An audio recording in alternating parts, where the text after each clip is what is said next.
Kit here from TPL. Just a heads up that this episode discusses the 2011 Joplin tornado. We recorded this about a month ago, so a few weeks before the recent tornado outbreak in Missouri and the Midwest. It's a coincidence that this episode discusses some of those themes. And of course, our thoughts go out to everyone affected. What did moths fly towards before the invention of the light bulb? Where is the Shadow Realm? Or was Yugi from Yu-Gi-Oh! Just straight up killing people? Answers to these questions and more on this episode of This Paranormal Life! Hello and welcome back to This Paranormal Life, the weekly comedy podcast where every Tuesday, me, Kit Greer-Mulvena, and this guy, Mr. Rory Powers, get to the bottom of a different paranormal case, deciding by the end of the episode whether we think it's really paranormal or not. How are you doing today, Rory? What an honor to be back for my favorite day of the week, where we get to sit down and just talk about my favorite thing in the world. Monsters. Ghosts, demons, weird stuff that inhabits the world that we live in. It's always a joy. It's always fun. And I'm hopefully not wrong in assuming that this is going to be our best episode yet. Yeah, probably. I think so. We've just kind of been peaking upwards. As soon as we hit the metal, man, I knew we were on the right path. Right, well, it is award season after all. I don't know. I never looked into whether podcasts are automatically entered into the Oscars. I assume they are. Yeah, we might be right? getting the call any second now. Hello. Okay. I don't know when the Oscars is, but I assume get your tux ready, Rory. I want to meet Timothée Chalamet. You think he'd be down to clown with the paranormal? I think he would. I think he'd be kind of cool. He's been on podcasts before. I think you can't give an Oscar-winning performance without the darkness in your soul you get from seeing the paranormal right, in real life up close. Exactly. You know, you can't be Robert De Niro if you haven't seen, at the very least, a dead body, but maybe a banshee or something. Right. So we just need to rock up to Timothée and say, hey, Timothée, we need a guest for next week's podcast. What are you doing? What are you doing? Dune 2 night. Yeah, Dune 2 night. We're getting dragged away by security. Yeah. So I like it. A potential guest on the podcast. Okay. Yeah, you know, shoot for the stars, literally. Rory, it is awards season, at least in the world of movies. So that means we got to be on our best behavior. And I think today might actually clinch it for us because today has it all. It has excitement, it has drama, it has moving emotion. And actually, it is quite cinematic, as I think you'll find. Whoa. Okay. So this is gonna be like listening to a movie. Look, I don't want to give away too much before the jump, but I do have one question for you, Rory. Have you seen 2024's movie Twisters? Yes, I have seen the 2024's movie Twisters, starring Glenn Powell. It was a banger. I actually really liked it. And Daisy Edgar Jones. Yes. It was a banger, wasn't it? It was really fun. Phil, cue the country music. Look, I'm not saying we're definitely going south, Rory, but you might need this. Whoa, what is happening right now? All right, Kit is bringing an enormous box. Jesus. Christ, it's a lot bigger than I thought. For sure weird to bring props this large onto an audio podcast where 80 to 90% of the people experiencing this will have no idea of what we're doing. Ha-ha! What the hell? Kit bought cowboy hats? You're damn right I did. All right. Wow, Yeah, we're gonna need these where we're going, Rory. It's borderline cardboard. It's very rigid. How much do these cost?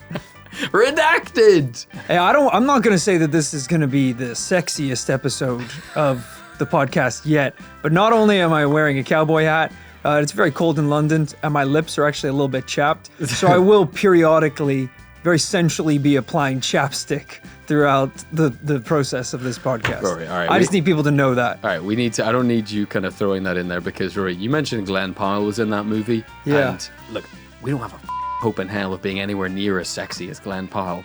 I don't have the abs. I don't have the jawline. So we don't need to be periodically applying anything to our lips, all right? Let's just keep it off camera, ideally. I'm going to do it now. And work on, all right. Do it now. At least smolder while you're doing it. He might have done that. The desert's a hot place. He might have done that in reality. I mean, you know he's going to go cherry. It's the best flavor. All right. We got to get into this case right after a couple of words. I kissed Glenn Powell and I liked it. What? Now you're... The taste of his cherry chapstick. See, it works.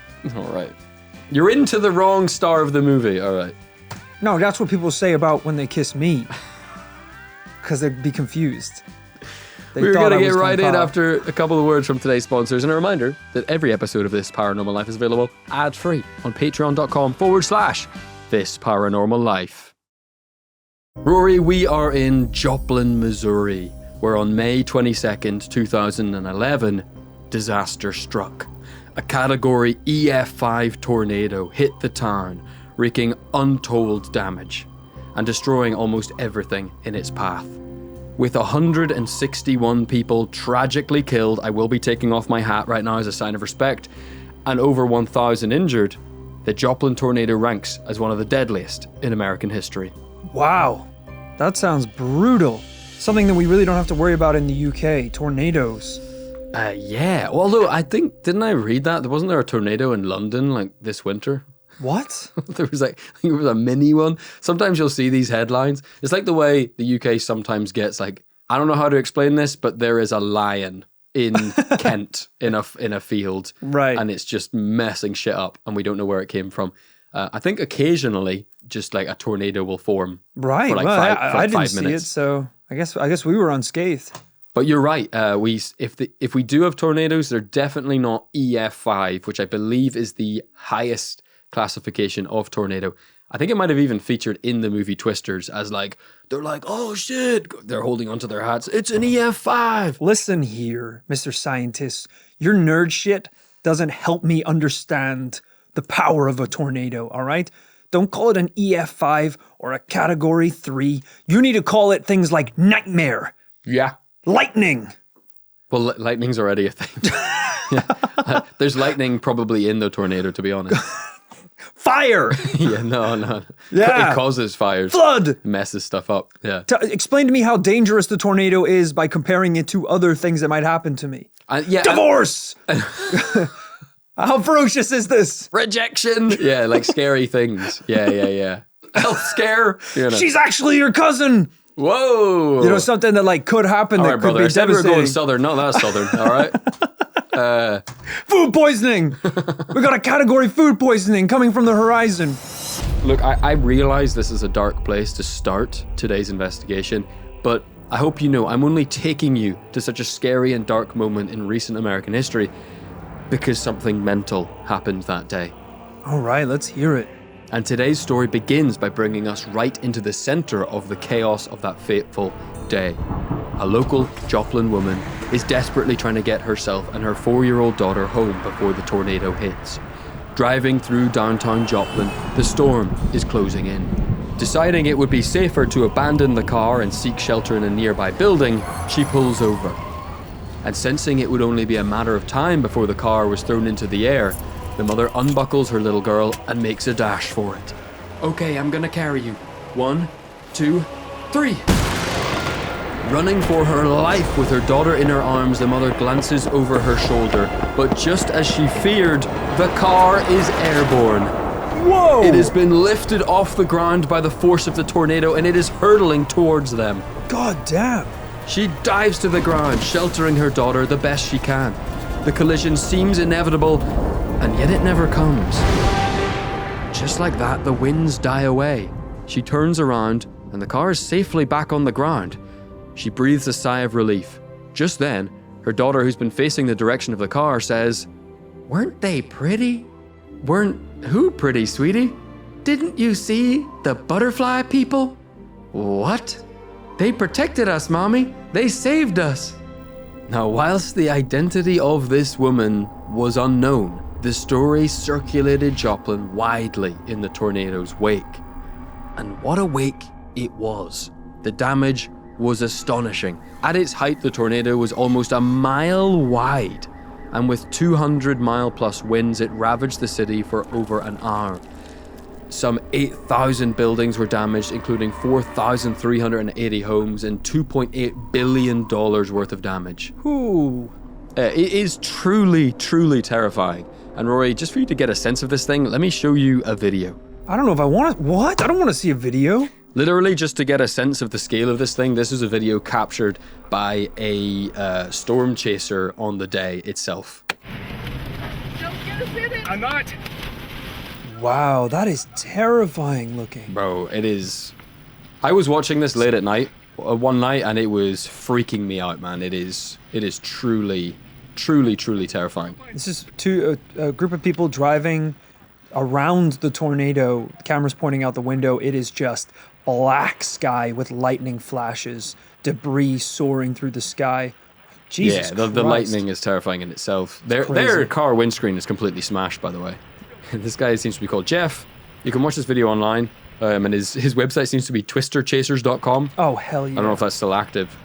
Yeah, so I'll not show you a ton of that. I will say, because it seems kind of ethically ambiguous, these people kind of driving around chasing a storm, it is actually a relatively touching video. Jeff seems like a real one. People in the comments were pointing out, like, he drives around and then, obviously this is his job, he's trying to capture as much footage as he can, but as soon as he finds, like, one person in need, he just ends the video. He just kicks into action, like, I need to save as many lives as I can. He's, like, pulling out people out of the rubble and finds a dog and this whole thing. So wow. So he seems to be a real one. He's getting what he can until he can help somebody, and then he does. I love you. Like, he seems to be a real one, and by that I mean a real butterfly man. He's flying around, quite literally. He has sort of insect-like wings. That's why he was able to... That's not a drone, by the way. He was flying. That's a GoPro strapped to his head. That's why halfway through he stops at a bunch of daisies to refuel and then gets back into the fight. He's like, sucking on the flowers. All right, I'm coming. Takes off again. He's like, so I'm out of breath. I was a caterpillar like a week ago. I'm not used to this much airtime. This is actually really tiring. Michael, sugar water. Okay, I'm going back out. Whoosh, wings spread. I'm gonna sleep so well in my chrysalis tonight. This is insane. All right, we go on. We continue. Look, I just wanted to get you a sense of the scale of the destruction of this tornado. Sadly, what it means is there are many, many victims of this thing and many people impacted. And what was really surprising was the fact that a number of the city's children had similar experiences to our first story. Only the kids? Particularly children. Keep an eye on the butterfly men. Right. I just don't think that's just not a thing that, like, a guardian angel should do.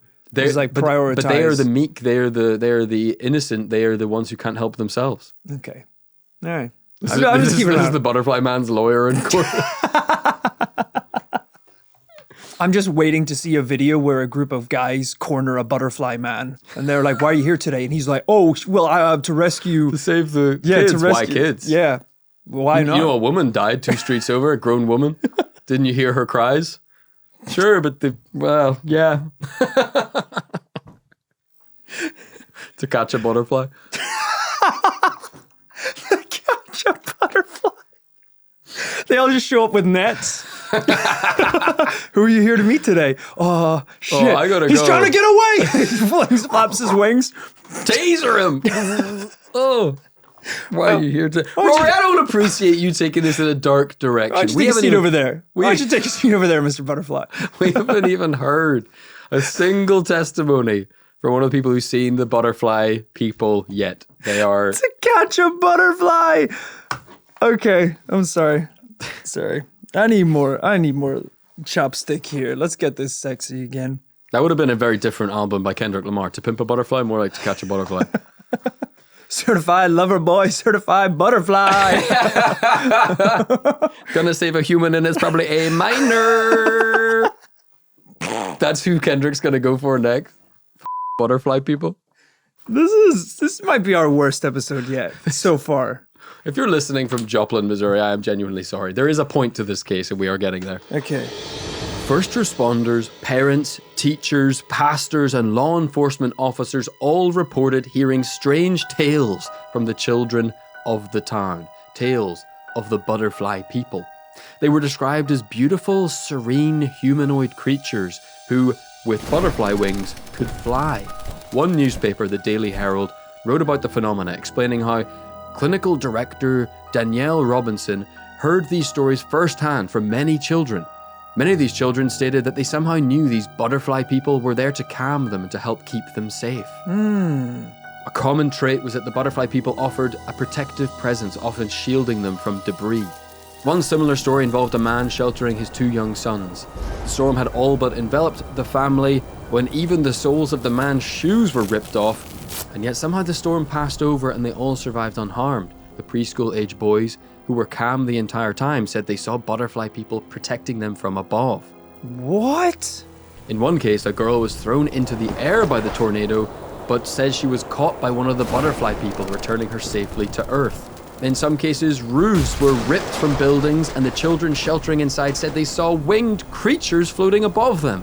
This is weird for a lot of reasons, because if there was a tornado that ripped the roof off of my house to reveal butterfly men, I would think it was the butterfly men that were doing it. I wouldn't feel calmed by their presence. I'd be even more terrified. Right. I think I'm already dead. Yeah. That is really crazy. But what we're seeing here, I guess, is something very similar to third man syndrome, which is a case that we covered on the podcast before. I think it even got a double yes. It did, yeah. Which is people who are in very deadly or traumatic moments in their lives being calmed by the presence of an individual, an extra person that turns up. And, context aside, there's just something about them that they understand that to not be afraid.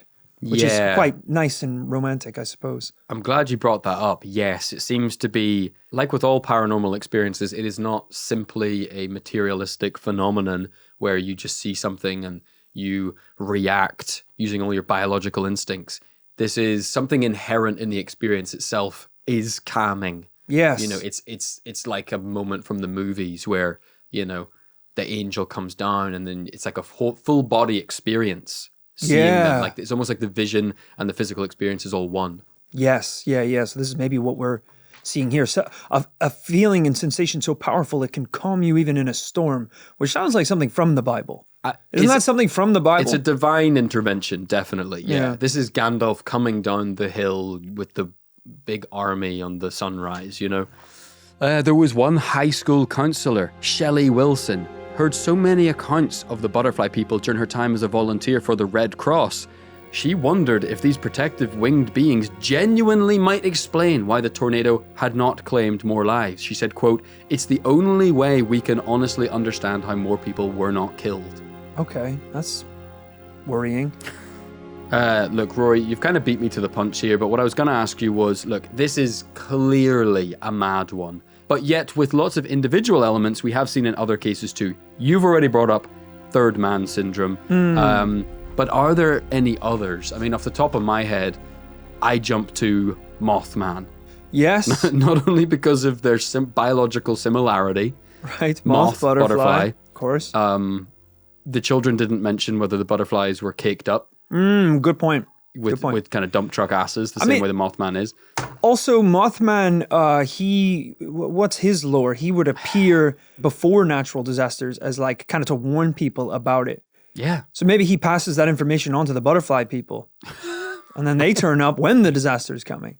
Right. Hey, he's kind of the 999 call center. He dispatches the butterfly people. Yeah, what's your emergency? Yeah. Which I think we've made that joke before, haven't we? That Mothman turns up and then it's like, can you help? He's like, gotta go. Gotta go, to be honest. Not my job. Yeah. Not my job. I'm just here to say, hey, keep an eye out. It's going to get crazy. I'm not really trained in first aid, so I'm going to, we got an eruption at Mount Vesuvius at 4:00 here, so I got to be off. Yeah, he's got to move on to the next one. It's kind of like, he's like Zordon from the Power Rangers. He's the big head in the jar. Yeah. But he just dispatches the butterfly people. Yeah. I mean, it is, I genuinely think it is, this is not a small comparison. I think that is genuinely quite mad that you've got Mothman, pretty famous one from West Virginia on the one side, turns up, is winged, humanoid, turns up at the eve of a natural disaster or some bad occurrence. And then you have now these kids who know nothing of the paranormal, really talking about butterfly people also showing up during natural disasters. Quite a coincidence. Of all the human insect hybrids to kind of rescue me during a natural disaster, I don't know if I would choose the butterfly people. Yeah, have you seen a butterfly under a microscope? It's horrific. Yeah. They are hairy. Kind of gross. Disgusting. Many eyes. Also, not very durable. Like a weak, dainty butterfly. you know? Yeah, although I think it's like the same way they say, like, if an ant was the size of a human, it could lift up the World Trade Center or some shit. Like, I think proportionally, they're very strong. But that's just all bugs, isn't Yeah. it? Yeah. So it's like, look, if there is shit raining from the sky and there is a storm coming down on me, I want like a beetle to take me away. Yeah. Right. Hard shell, sturdy legs, solid body. Get in, brother. Yes. What the f? No time to explain, brother. You know they Quickly. keep saying brother. Get under my wings, brother. We'll tunnel to freedom. It looks slimy in There there. will be slime. Oh, Christ. I don't know if I want to die or not, but Get Jesus. in, brother. Whereas, yeah, I agree. Butterflies' wings, famously like paper Yeah. mache wings. Hello. Yeah. You know, take shelter in my... A school bus comes and goes right through it. Oh, butterfly blood squirting over the children. Ah, yeah. Yeah. Oh my God, we're gonna die. No, you're not, brother. Beetle boy. Ignore the butterfly men. They're bitches. They're little bitches to me. I'm strong. The school bus knocks him on his back. Oh, I can't get up. Oh, help roll me over. Quickly, children, roll over the beetle boy. Why are all these bugs trying to help? They can't help themselves. A giant spider turns up. Hello. No, hell no. I'd rather die. Jump on my back. Yeah, I know his ass is trying to trick me. I know he's trying to get me in a web. He's going to eat me afterwards. Yeah, it's like, I truly couldn't get any worse than this. You turn around, a daddy long legs. It's like, all right, well, you're the last person that should be coming to pick up a bunch of kids in a storm. Daddy Longlegs, the f***ing twinks of the insect world. It's like Timothée Chalamet offering you a piggyback ride. It's like, we're not getting far. We're not getting far. Quickly, children, grab onto daddy's long legs. Absolutely not. The parents are like, no, nobody touch daddy's long legs. It's not going to happen.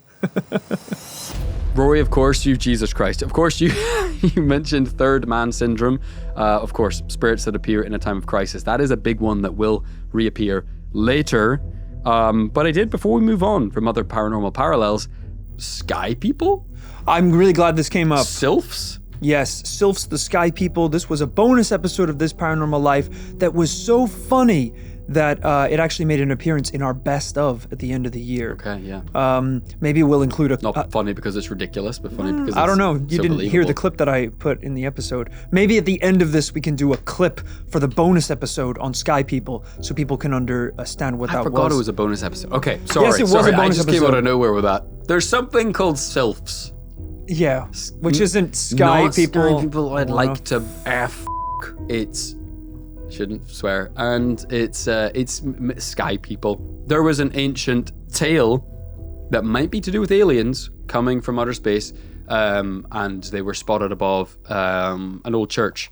And They weren't spotted above an old church. The anchor for their floating pirate Yeah, ship their came down airship. and smashed through the church. and then the sky people came down to Earth momentarily.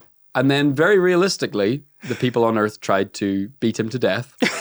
And he tried to get away, and he like swam through the air. It's a very strange story. It's a really good story. But there are, yeah. but Rory made fun of it. But there are multiple references to sky people throughout ancient history, and It was the angriest I've ever heard Kit on an episode of the podcast. This could be really. I don't remember. He's different behind a paywall, guys. He's really mean He's to me. abusive. Look, I think several really great paranormal references here. Yeah. But of course, we're missing one of the most believable references of all. There's, of course, one explanation which is most common, most popular in the actual area of Joplin, which is still kind of paranormal. Sunday school teacher Marcia Sherrod had heard the butterfly people stories when she volunteered during the cleanup. She said that when she discussed them later during her Sunday school classes, quote, one boy, a quiet 11-year-old, raised his hand. The boy said he saw the butterfly people that night too. Marcia Sherrod, understandably, like the vast majority of people in this area, is deeply religious and interpreted the butterfly people from a Christian viewpoint, believing them to be angels. Yeah, this was bound to come up at some point or another. Are these angels protecting children from disaster and death? Yeah, because, I think the secular community, the atheist community, definitely likes to point out the lack of angels in day-to-day life. If God is looking out for us and angels are here to protect us, guardian angels. Why do they let so many bad things happen here My guy's Earth? on a lunch break. Yeah. Long ass lunch break. And Scrolling on his phone. He's on Instagram Reels. like everybody who works in America today, just AirPods in while they're working. I could name like 9 times as a child I almost died and no one turned up to save me. Not even my parents. Right. Oh, Yeah. I've said it on the podcast before. Almost choked to death on a gobstopper. Got lodged in my throat, couldn't breathe, vision went to a pinpoint, swallowed it, and it dissolved in my stomach for 2 months. That one wasn't great. At a bowling alley, tried to jump over a wall, fell face first onto my neck. This isn't funny. This is very traumatic. It's kind of funny. It's why I am the way that I am now. When I was camping once, climbed a tree, fell off the top branch and hit every other branch nuts first on the way down. Where was the angel Wow. then to grab me and gently guide me back to earth? You really, as they say, fell out of the stupid tree and hit every branch on the way down. Got nutted by every branch on the way down. Yeah. I, for one, as a child, dived into the shallow end of a swimming pool, head first. That went as well as you'd think it would. It was like I had been severed. By the time they pulled me out of that pool, I couldn't remember shit. Also got knocked unconscious. My limp body slid into a McDonald's ball pit. Visiting my cousins in Germany, ran face first into a pipe above a water slide. Once again, got knocked out, slid down into the swimming You're a pool. Looney Tunes character. Your face was flattened. I'm starting to think the angels are setting me up. Yeah. They're not there to save me. I think they want me to die. Look, we've heard a number of different possible events of what's going on here, all pretty paranormal, to be clear. From angels to third man syndrome to the Mothman, to anything else you can think of. But I think if we're to possibly understand what's going on in Joplin 2011, we do need some more information. What would be ideal is some more evidence, some first-hand accounts. Yes. Everything we've heard so far has been pretty much second-hand from children. Was there anyone prepared to come forward with a first-hand testimony? Enter Mason Lillard. As the dark clouds roll in on Joplin that afternoon, 10-year-old Mason Lillard and her cousin Lage are sitting in the back of their grandparents' parked SUV. They've taken a last-minute trip to Home Depot to grab some supplies before the storm hits, but they've miscalculated badly and run out of time. The grandfather is inside the shop and grandmother Sharon is in the car with the kids as the tornado hits. Taken by total surprise, there's no time to run for shelter, and Sharon urges the kids to jump to the floor of the car and begin praying. Whoa. Within moments, the roof of the Home Depot is peeled back like a sardine tin, and the family's SUV was thrown 300 meters across the car park. Holy shit. When the fire service finally finds Mason, a metal rod is pierced through the roof of the vehicle and impaled her shoulder. Oh my gosh. After 45 minutes just to cut her free, as well as extensive surgery, Mason is saved. Tragically, on finding her cousin Lage, the first responders pronounce him dead on the scene. It's only hours later when ER nurse Tracy Dye is passing through the hospital's morgue, she hears one of the bodies let out a scream. And Lage is rushed to surgery and makes a miraculous recovery. But Mason's memories of that day are truly crazy. She later claimed in the moments before the tornado struck, as they knelt in prayer, she felt a hand on her shoulder. Quote, "I thought it was Lage, but when I turned, I saw 2 angels in robes, one with brown hair and one with blonde hair. It was kind of calming." Damn. She said, "I knew God was with us and that he'd take us to be with him or leave us to do something great." And to be clear, all medical experts and staff involved claimed that Mason and Lage's survival amounted to nothing short of a miracle. Wow. Yet another example of children experiencing something to do with divine intervention or some paranormal intervention. But at least this feels more concrete maybe than the other sightings, because, you can look up, there's interviews with Mason and Lage now as adults where they can talk about their survival and what happened to them. Wow. I mean, it's pretty funny that the only people that have come forward and given these testimonies personally, they're like, it was angels for sure. For Right. sure. And it's like, oh, okay. Because we had a bunch of people say that they were butterfly people. Nope. They weren't butterfly people.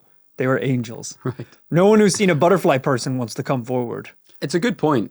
I'd say there probably are people, given there were so many childhood witnesses, and they're only, if they were children at the time, they're not that old now. It's only 15 or so years later, 14 years later today. Right.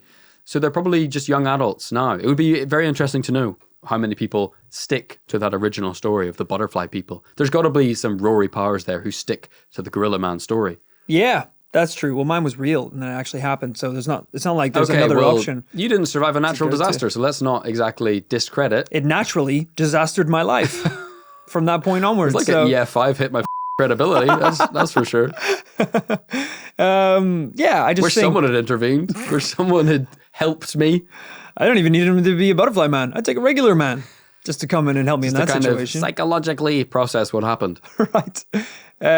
Yeah, I just think that's a problem today, is that we don't have anyone who... You're right. All those stories we hear about people who said there was a butterfly person hovering above them, we didn't even get a single name from anyone. It's people who know people, or it's someone who knows children. Yeah, I think that's my fault. I don't think that. I think as you're about to see, the butterfly phenomenon, as in the talk and the belief, is very real in Joplin. Maybe I haven't provided enough names.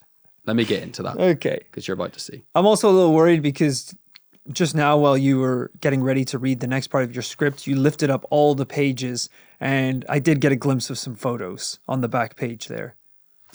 I got a little early glimpse of what's coming. So we can go to conclusions now, I think. Having seen those pictures, I think we can go to conclusions now.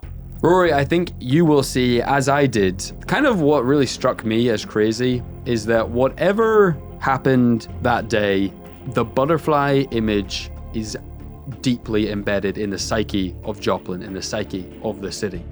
For example, when something like this happens in a place, they obviously want to commemorate it, remember it as best they can. And for example, when muralist Dave Lowenstein was hired by the city to pay tribute to the town's rebirth and reconstruction, the town recruited 200 kids from the local area to share their ideas and images for the mural. He basically received the same suggestion again and again and again as images of butterflies were put forward by the young people of Joplin. As the Daily Herald wrote, butterfly murals came to dominate the town, along with butterfly sculptures, paintings, t-shirts, and business signs. Can you imagine being like a first responder or a fireman in this town, and the mayor's like, and of course, it could have been so much worse if it wasn't for the incredible action of the butterfly people. You're like still covered in like soot and debris. You haven't slept in like 78 you have a metal hours. pole through your shoulder. Yeah, it's like, so the children have gathered today to unveil our brand new Butterfly Man statue, and we will be donating personally $2 million to the local butterfly sanctuary to commemorate their heroic deeds. He's wearing a firefighter's outfit. He's wearing a firefighter's uniform. He's got a child over his shoulder in the statue. I would be so offended. I mean, I know you shouldn't become a firefighter or a first responder in the assumption that you're going to get praise for how you acted in a natural disaster, but come on. Don't imagine after a tsunami, if they were like, yeah, and I just want to say thank you because I think a lot of people wouldn't be here if it wasn't for Dumbledore. Just Dumbledore. I know that he's a fictional person, but I really think we have a lot of Harry Potter fans in this town, and Dumbledore is a strong leader in a time of adversity. So, yeah, we actually built a bronze statue, and this is now Dumbleday. You're like, this is f***ed. This is f***ed. I was on a boat pulling people out of the tsunami. Rory, well... And it's Dumbleday? Rory, well, you joke, but we heard it earlier from a woman who volunteered with the Red Cross. She said, the only explanation I have for why more people didn't die that day is the butterfly people. No, then you shouldn't have a job. If you're... It's not a job, it's a volunteer. That makes a lot of sense. Check it Crazy. out. It is quite cool and mad, but yeah, some of the butterfly art that you will find to this day in Joplin. Wow. All right. Yeah, I really wasn't expecting this. I mean, it's just butterflies. There's murals of lots of nice things, but it is just beautiful butterflies. Yeah, I mean... Not men. Well, actually, there's like a kind of school mural or something. You can see that one, to be fair. That's more of an angelic vibe, I would say. Oh, shit. Yeah. That's a real right angle from the last two. The other ones are just like beautiful wall art of colorful butterfly wings. One is like rainbows and flowers and a nice sunset. Kit handed me a second one, which is, it's the tornado. It's destroyed houses, gray skies, a mother shielding a child in the storm. And yes, then in the sky above them, I mean, these are much more just kind of classic angels. We've got the white robes, the blonde hair, kind of coming down. Kind of freaky. Kind of weird looking. This would freak me out in a storm. Sure. I mean, there's not much that wouldn't. You probably should be freaked out in a storm, I would argue. Yeah. Rory, and, we do talk about first-hand witnesses. Maybe I should have brought these up earlier, but there's a lot of people with one-off experiences. For example, one Emily Huddleston, who was a teenager at the time of the tornadoes, suffered devastating injuries during the storm, but miraculously survived. But she talked about how, and this explains part of why you have the symbolism still in the town, was she says during her long road to recovery, she said that anytime she went outside, a butterfly would land on her. Confused at first, it was only after hearing all the stories of the butterfly people, she attached the powerful significance to her experience, saying, "I look at them as angels, I really do." Wow. Look, we this is the end of our story. We're left with a bit of a mad situation. I mean, we always have some boring scientific explanations towards the end of an episode, and I think I can sum it up to say that researchers, people who think seriously about this in an academic sense, it's the old story. They say that these sightings, these stories are a trauma response to what happened, a kind of fight or flight, near-death experience scenario where you see visions and blah, blah, blah. Which, as usual, kind of explains things, kind of explains nothing, but it is definitely remarkable, the consistency of people's reports. Yeah, you have to assume these are people also that have had no contact with each other, all making the same individual claims. Yeah, I'm going to throw it to you, Rory. I don't think we need to massively beat around the bush. I think we know that we don't have a shred of physical evidence to say that anthropomorphic Mothman-style creatures were in the sky. But what do you think? Does this fit into your third man syndrome-like phenomenon? I would say so. I think it's quite cool. I was surprisingly up for the story of the third man and third man syndrome. A great episode if you haven't heard it yet. Beginning all the way back when Ernest Shackleton, famous explorer, decided to go into the Arctic, and his ship got caught and they almost died in the icy tundra, where they experienced a third man guiding them to safety. A very cool episode. Also, Sky People. That was a good one too. Didn't like that. Two great episodes to investigate and that are linked by the somewhat. way, let's give them a proper name. That are somewhat linked to today's case. Which I said isn't Sky People. I would like to F. Some of them were pretty hot, but moving on. Right. I don't know. I like to think that this phenomenon I'm not done with. I think we could investigate this in many more forms. But I think if we're focusing specifically today on the concept of butterfly people, that becomes a lot harder. Just becomes a lot harder to prove. So yeah, it's a tricky one. You're not exactly going to get photo evidence or video evidence if these are things that don't even necessarily exist within the realms of our world. Yeah, I think that's it. I feel very satisfied with this story, and I love that we did give third man syndrome a yes back in the day, because I think that we talk a lot about physical evidence as an important thing for coming down on conclusions, but I think it would be ignorant for us to always demand it of the paranormal, because I think third man convinced us that some experiences go beyond. It's clearly not something you could take a photo of, really. And I think that's what we're dealing with today.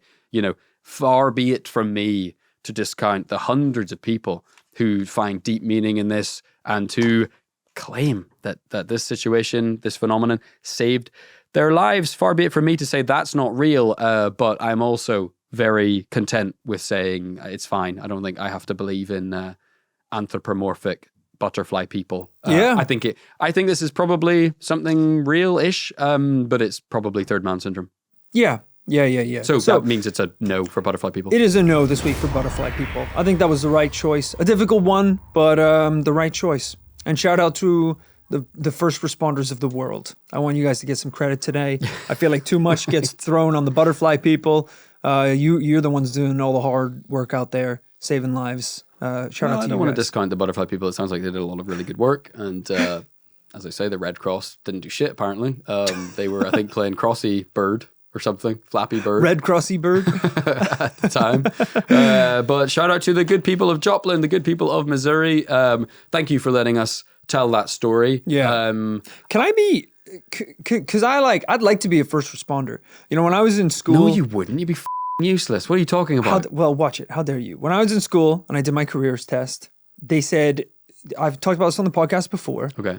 I did the whole exam. They asked me all the questions, and the two options that came out the end were stuntman or firefighter. They shouldn't. That is irresponsible to put stuntman in there. That is... Like, yeah. I think we joked the teachers came over and they were like, how did he even get that? That's not one of the real jobs. You had Sharpied over the computer screen. I think one of mine, it was a shit piece of computer software. I think I got Ice Cream Man. I think it was like, just buy a van, mate. Like, which isn't even, no shade, not really a career. You just bought a van and some ice cream. That feels very geolocated to where we grew up as well. Right, seaside. Yeah, so they were like, what did you get? Ice Cream Man. It's like, what did you get? Cafe worker. It's like, this is what? This is all very North Coast.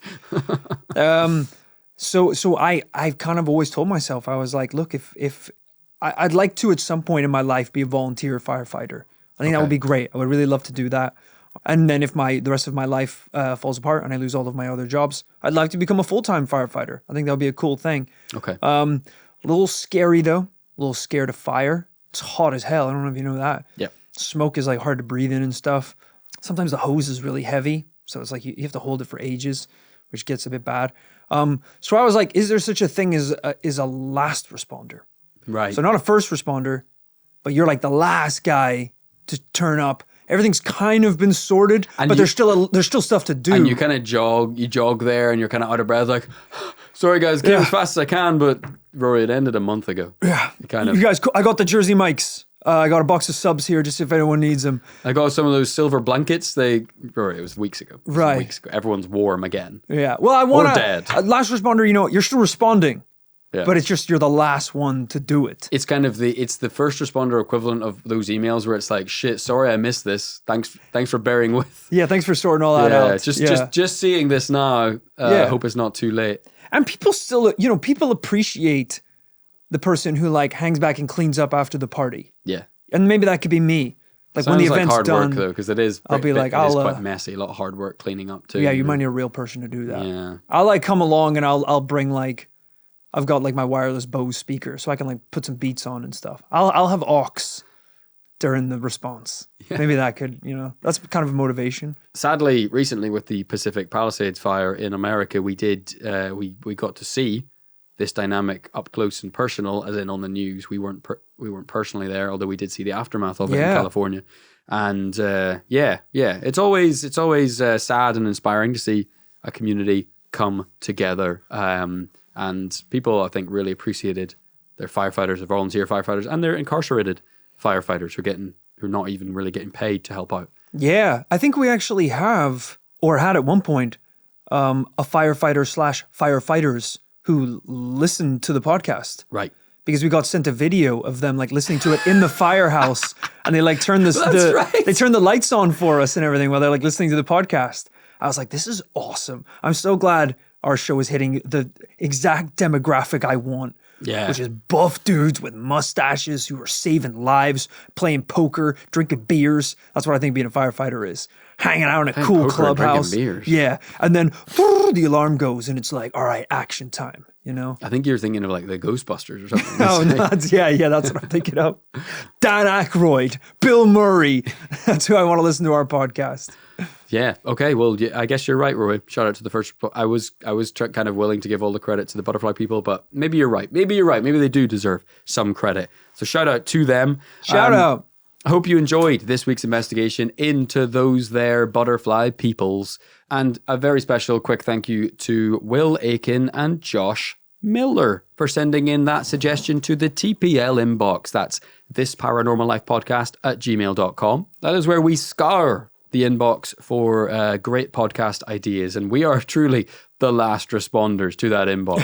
Sometimes it takes us 4, 5, 6 years, sometimes long after the person who submitted the story has stopped listening to This Paranormal Life. Yeah. We'll then cover it. AKA all those firefighters. Yeah. They're probably long gone. Not dead, just don't listen anymore. They don't listen. And but thank you so much for that. But of course, the place to be, we mentioned it earlier, is patreon.com/This Paranormal Life. Our patrons are like our first responders. When we're in need, when we're like, help, we need to pay the bills for our podcast studio so we can record podcasts. Our buff, tanned, gorgeous and cool patrons step in to save the day by contributing money over at patreon.com. And in return, they get hundreds and hundreds of bonus episodes, weekly content, giveaways, community events, etc., merch, all over on patreon.com. It's true. It's true. These are donations that help rebuild the mess that is this podcast and this company. Just so much financial mismanagement going on over here that every month we require just an insane amount of donations. We're actually pretty sensible with money. Yeah. I'm not. All right. Well, half of us is. You spent $200 on these cowboy hats. I think it's clear I didn't because they're made of cardboard. I didn't want to say anything, but I did at one point in our because we share an email inbox, and I saw an email come in from Amazon, which did get cut off, but it just said the word cowboy ...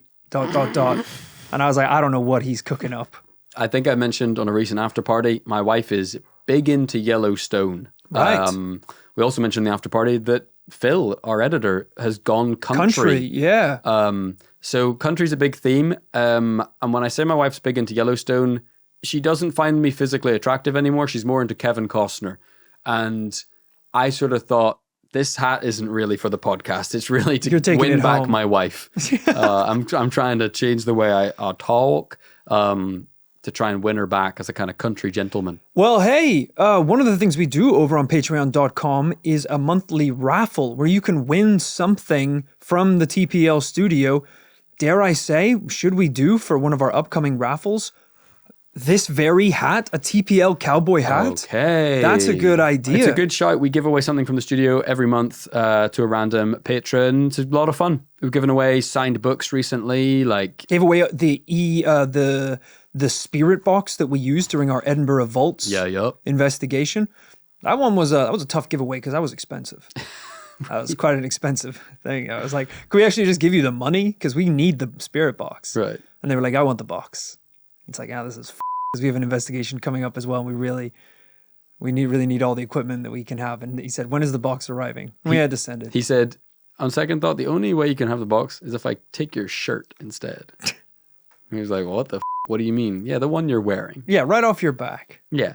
Present the next episode topless, is what he said. So the power's gone to their heads. Patreon.com is the place for all those patrons. This podcast has been sexy enough. I can't do cowboy hat topless while applying chapstick. That's a little too far even for me. Yeah. I don't think anyone wants to see that. I might have to go into 9 months of kind of Marvel-style body training before we pull off that one. At the end of every episode, we like to do a couple shout-outs for those beautiful patrons. Let's do it. Of course. So a special thank you to Pixie Lilith.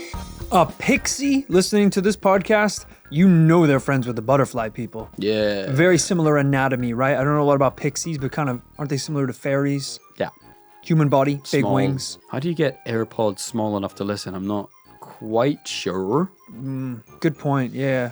If they're that small, they just go inside a pair of AirPod Maxes. You can sleep there. It's like a nightclub in there. So super loud. Well, thanks for supporting the podcast. We'll see you next hurricane. Thanks to Aaron. Aaron does sound like the name of one of the rescue beetles. Aaron is like a beetle name, Come in, brother. Brother, it's Aaron, the beetle. Yeah. Get aboard my gooey sack. I'm not getting anything called a sack, my brother. No time. Get in Aaron's sack. I can see it. I can hear it. It's got a good, strong name to it. Yeah, Aaron. I get that. Yeah. So you know what? You actually get a shout out to the Beatles of the world for saving lives. Talking about insect you most want to get a beer with. You know what I mean? The Beatles. Thanks also to Grabinger.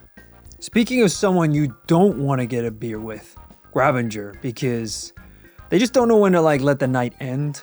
You know, you're having a couple of drinks, you're having a good time, and then you're like, you know what? I think I'm actually going to call it here. I got work tomorrow in the morning. I think it's going to be great. And then they're always grabbing your wrist. They're grabbing your wrist and they're thinking, hey, no. Well, you can't go because I bought you a shot. Like, oh, we got a shot of tequila. You're not going to go now, are you? Because I bought you a shot. And then all of a sudden they're like grabbing your shirt. Yeah. And if things go really bad, they're grabbing your neck. Whoa. Yeah.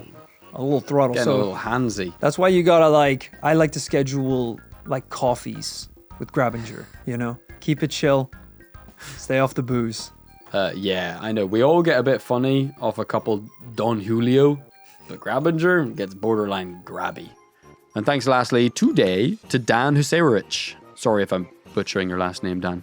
Dan, who is so rich, he decided to support us on Patreon on the $40,000 tier. No. Yeah.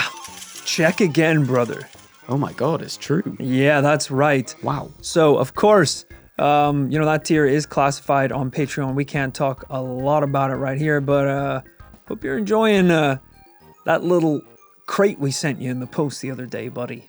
You're going to have to feed that thing once every lunar cycle. Yeah, not a moment sooner. Don't, because it'll become too powerful. Yeah. And you have to keep it wet. Keep it very, very wet. Because if that thing dries up, not get it wet. No. Keep it moist. God, you need a hose. Full-time job. Yeah, Fuck absolutely. Me. No, you can just kind of like set a sprinkler on it, like chain it up in the yard, and it's just always getting blasted by a hose. Yeah. That will make it angry for sure, but not as angry as if it gets dry. You're gonna know anger if it gets dry. That's all I'm gonna say. So keep it wet. That just sounds like a good slogan. Keep it wet, guys. It sounds like we probably should have told them that up front and not kind of waited weeks until it arrived to be like, oh, by the way, keep it wet. Keep it wet. So hopefully things are going well for you. Thank you to all our patrons we've shouted out and to the ones we're going to shout out in future. We're back with more shout outs, more episodes, more research, more hats. Yeehaw, brothers. Yeehaw. Next week with a brand new paranormal tale. Keep her wet, partner.